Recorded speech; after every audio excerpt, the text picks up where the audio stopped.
Fala galera, esse é o Devocional Legal, um devocional onde você vai ter uma caminhada de crescimento espiritual dia após dia por meio do devocional. E o nosso assunto de hoje é a sequência de jogos da franquia Assassin's Creed.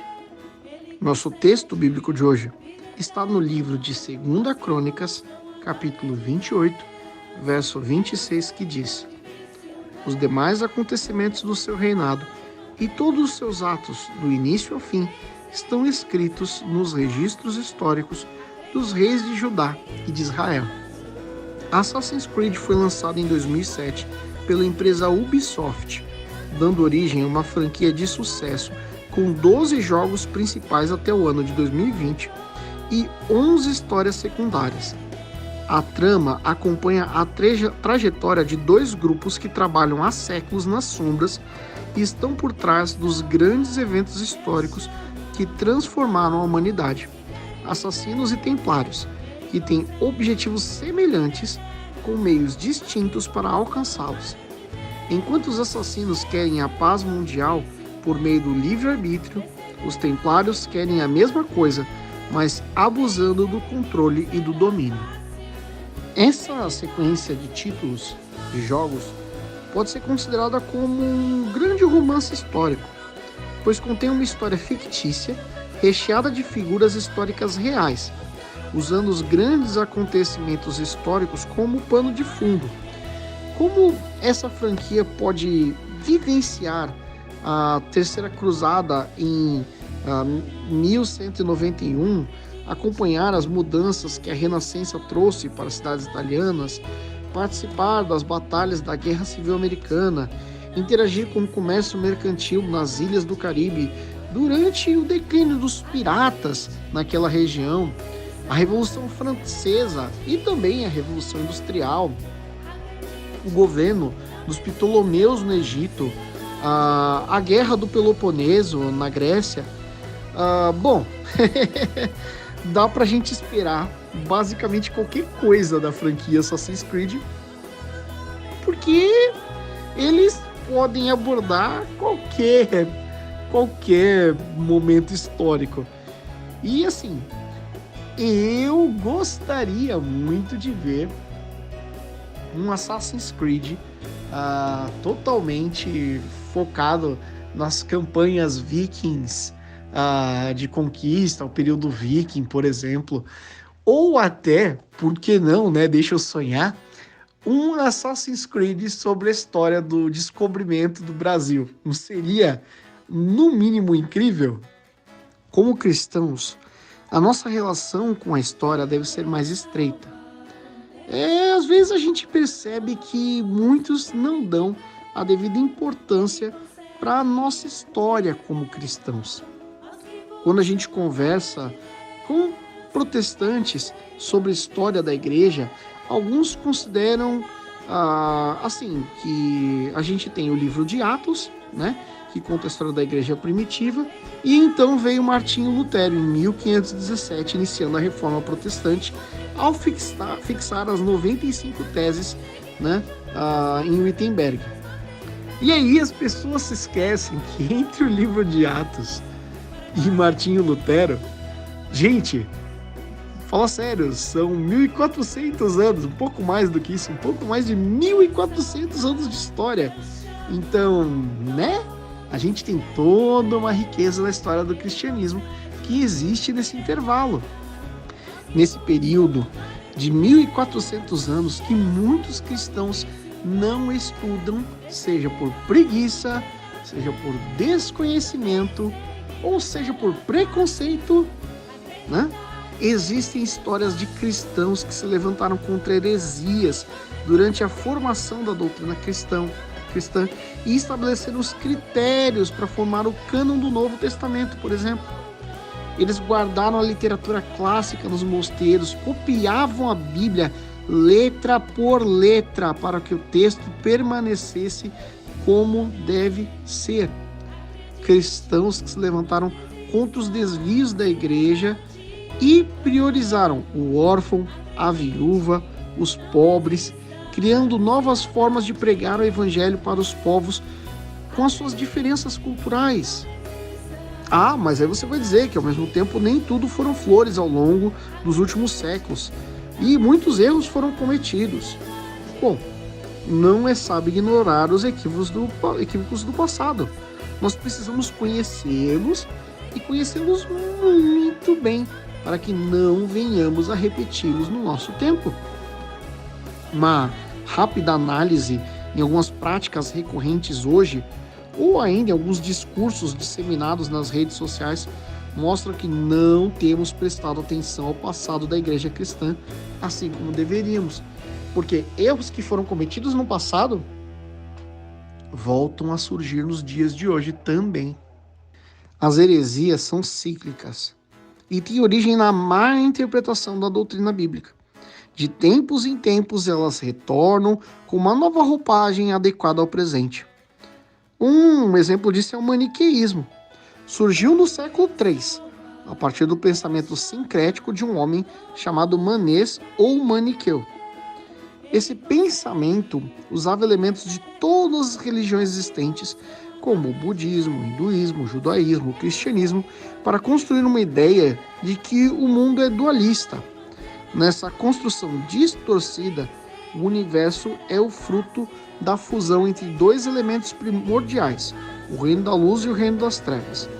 O resultado é um mundo material que é essencialmente mau.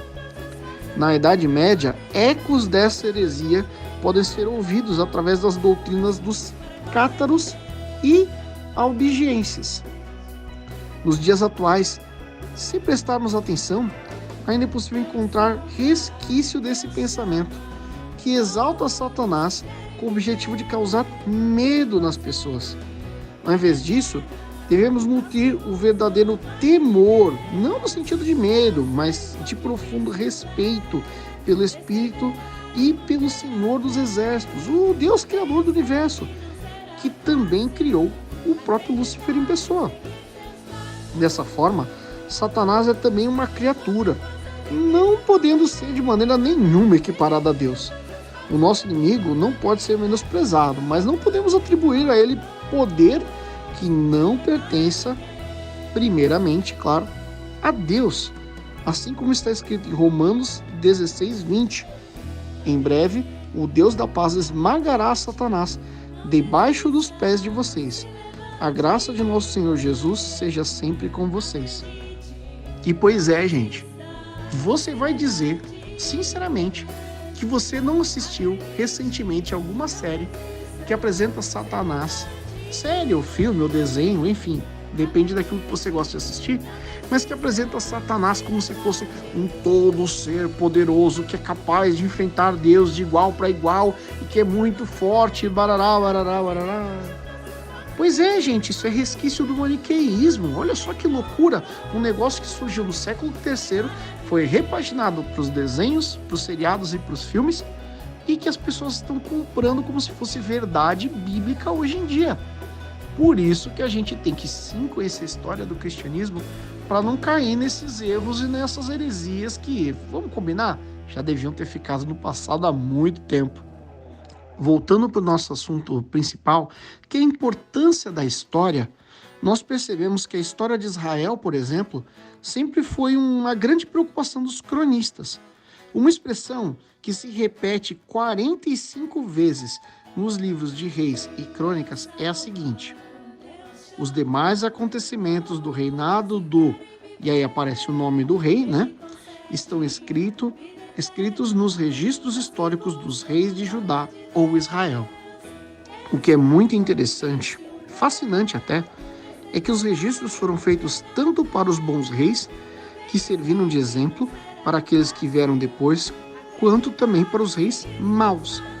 A presença de monarcas sanguinários, idólatras e que não seguiram as leis do Senhor, trazendo julgo sobre o povo, também constam nos registros históricos de Israel e Judá.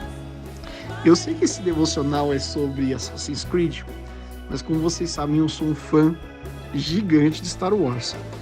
E existe uma cena lá no episódio 8 de Star Wars, em que o Luke Skywalker, já mais idoso, né, exilado e bem sem esperança, quase derrotado, conversa com o Yoda, que é uma forma ali da força, né? E o mestre Yoda, ele fala uma frase que é muito interessante, é muito marcante. Ele fala mais ou menos o seguinte: transmitir o que aprendeu você deve. Força? Sim. Maestria? Mas fraqueza? Insensatez? Fracasso também? Sim. Fracasso acima de tudo. O maior professor, o fracasso é...